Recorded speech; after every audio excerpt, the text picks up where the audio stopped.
Hey, how you doing? Charlie Martini here. Just gonna try to talk real fast about these political action committees, PACs as they're called, and how deceptive, not just political action committees, but also some laws and that go through, and how they are so deceptive with their names. I mean, they make it sound like such a great thing. I'll give you an example. Americans for Prosperity. Sounds great, doesn't it? Americans for Prosperity. Who wouldn't be for that? But when you look into these things, the only Americans who are prospering from this political action committee is the billionaire Koch brothers. That's K-O-C-H. They're the ones that started this, and they are, Koch Industries, one of the worst polluters in the United States. Now, they are behind funding a lot of these radical right-wing, especially Republican congressmen. I mean, they finance Paul Ryan. They finance a lot of these Tea Party people that came into power. Ted Cruz is another one. So they are so against government. I mean, these guys, if there is evil, these guys are evil. I mean, they have used their money, which is getting more prevalent these days than ever before, and they didn't make their own money. They, of course, inherited it from Daddy.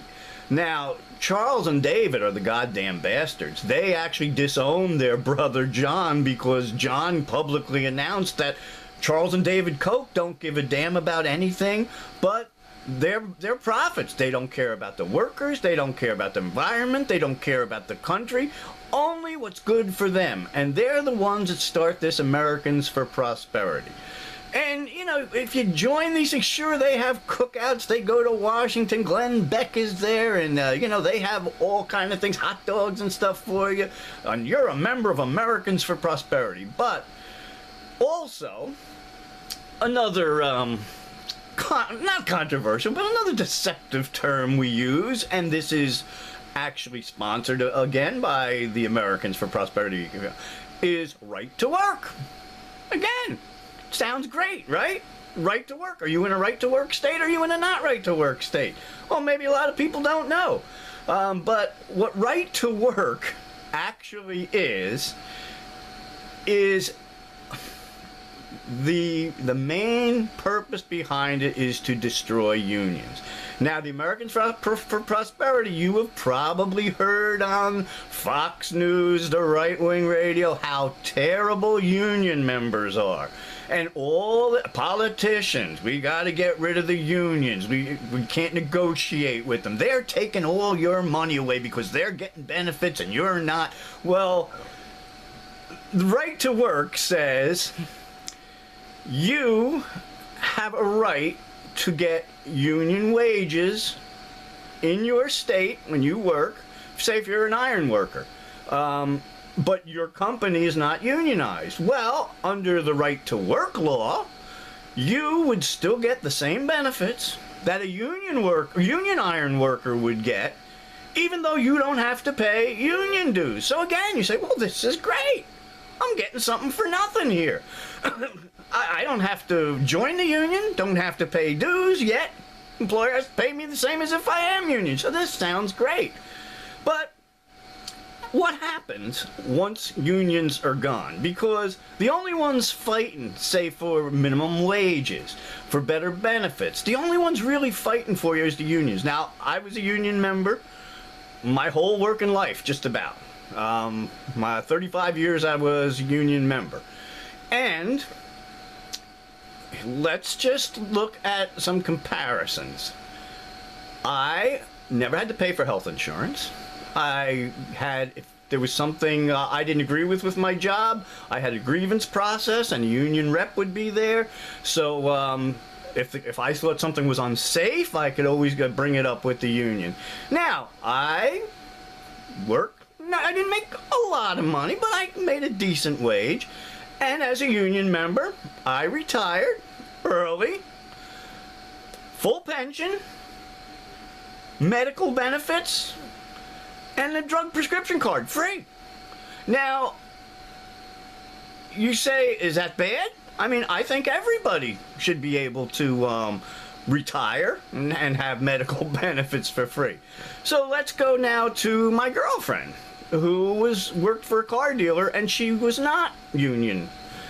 She started off, I think, at $7 an hour, and she worked at the company for 11 years, and I think she was making $9.25. She had halfway decent health insurance, but then about a year or two after she was there, the company said, well, we're going to get rid of this health care. We're going to let you vote on what you want, if you want to keep the old one or the new one. But if you keep the new one, this is going to happen, this is going to happen, your pay is going to go down. They kind of coerced it into getting the worst health care. Excuse me. So she got caught up in that. But what happened to her now? After 11 years on the job, and she would work nights, she would work weekends, she would work holidays, while the boss's daughter didn't have to work those days. Boss's daughter never worked nights. But again, no union. So the bosses can do whatever they want, and that's why, like the Koch brothers, they don't want unions. They don't want anybody telling them what to do. So here's what happens with my girlfriend. She goes to work 2011, January 1st, New Year's Day. She said she volunteered to work. So she was getting off at 4 o'clock that afternoon. What they did to her, they came up at 3:30 and said, oh, by the way, we're closing this store down and we're laying everybody off here. This comes out of nowhere, right? So, you know, she could file for unemployment and all, but again, she had no recourse. She had no union, no nothing. I mean, that's what they told her. We're shutting this down. Well, what happened was, 2 weeks later, she gets a letter from the car company. It says, well, we decided not to shut down. We just decided to revamp the operations here, and you can come back to work, but you have to start at $5.50 an hour, and you get no benefits. So again, would you want to work with a union where the union would kind of stop that? I mean, my girlfriend was there 11 years. There was people there less time than her. They didn't get affected. But this is why right to work sounds great on the surface. Like, sure, I'm going to be able to work, get union wages, and not pay union dues. But what does that do? That lessens the unions, because now you have less people paying dues, less money for the unions to fight for better conditions for you against people like the Koch brothers. So in the end, the Koch brothers will win out. I mean, they want us to be like China. Right now, very few people have a pension. I lucked out. I mean, very few people have a pension. Before 1980, 2 out of every 3 American workers, 66% of Americans, had a real pension like mine. I get a specified amount every month. You get cost of living adjustments.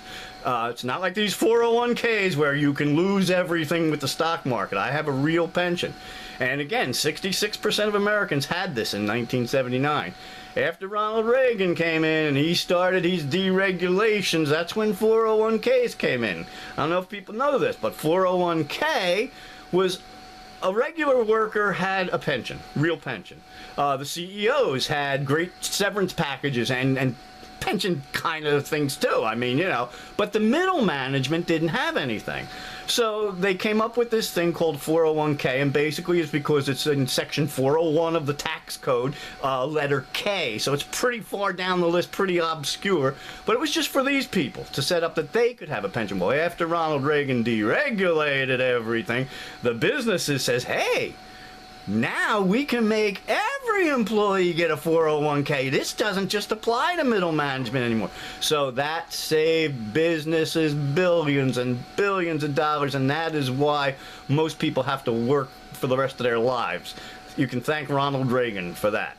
But so that's 2 of the things, like I was going to say. Like I said, that with the right to work. But if you're not in the union, you're not paying dues, and there's nobody fighting these people like the Koch brothers, people, you're going to be working for $2, $3, $4 an hour. Your average day is going to be at least 12 hours. You're going to have to work holidays, weekends, no overtime.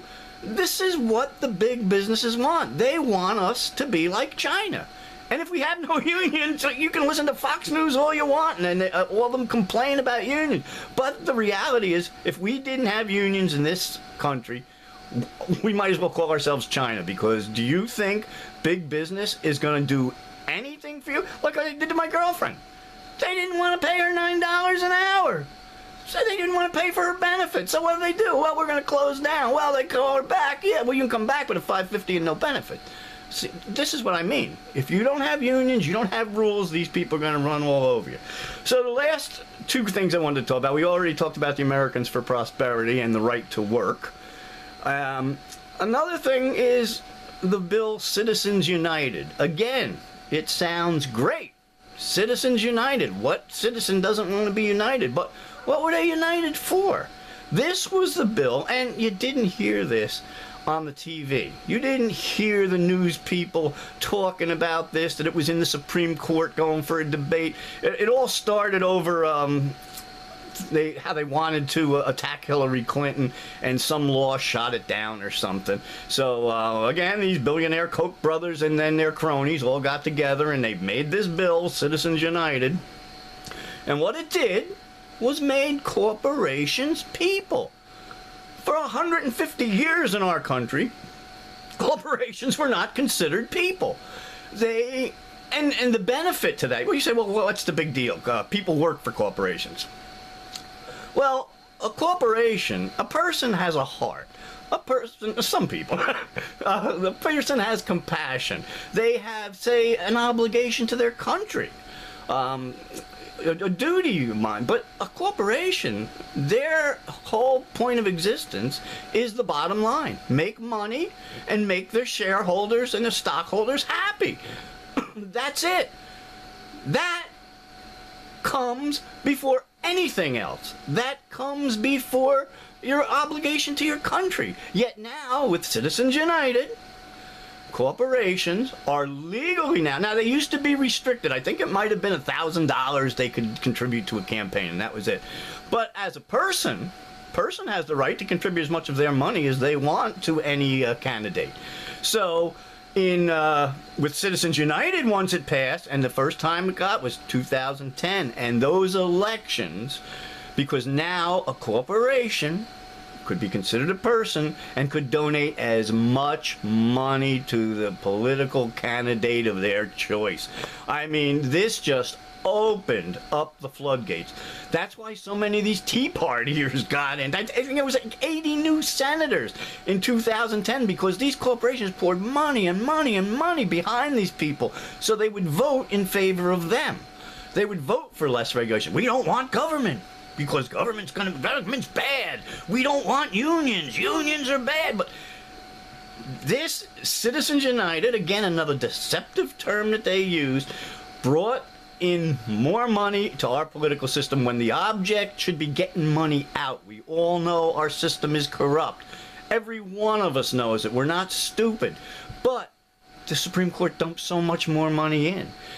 You know, there is a way to beat them. I mean, even with Obama and Romney and all that, even though Karl Rove, the mastermind behind George W. Bush, his political action committee, American Crossroads, raised like $400 million to fight Obama and the Democrats, and look what happened. Romney got creamed, so they did lose that money. And boy, were they pissed at Karl Rove for that. But that's the only way to beat them, is to not let them get their candidates in. And the last thing I want to talk about is the bill we all know as the Patriot Act. And again, great term, Patriot Act. Who wouldn't sign this bill? Who wouldn't be for it? You're a patriot. But the Patriot Act has taken away so many of our freedoms. I mean, it just ran over the Constitution. There was a House bill. I can't remember the name of it. I think it was 625 or 635. But it actually allows the president to declare a national state of emergency, and when you read the definitions under the national, very vague. I mean, you could have a crowd get out of hand and the president could technically say we're under martial law now. And what this bill does under the Patriot Act, it breaks our country into 10 regions. And each of those regions in a time of emergency are controlled by a man that the president appoints as the governor of that region. So the governor that you elected for your state has no power if this ever happens. I'm in in New Jersey where I'm at.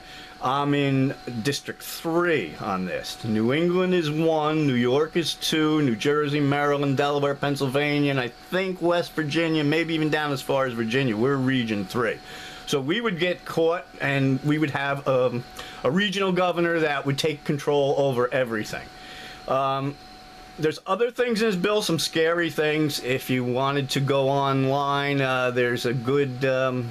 Jesse Ventura used to have that show, Conspiracy Theory. He did one on the police state. Got banned. It was only allowed to show on the air once, but you can find it on YouTube. And it's scary what this Patriot Act did. One thing I wanted to just point out that I did here in this video is the NSA, and we all know that they're watching our emails, they can listen to our phone calls, we all know this. And on the show, one of the things Jesse Ventura interviewed this one guy, and he had something to do with low-level government, but he knew there was going to be a terror drill in the city. So he wound up, his friend was a teller in one of the banks. So he calls up his friend and says, hey, don't go down to the city, they're supposed to be having a terror drill or something.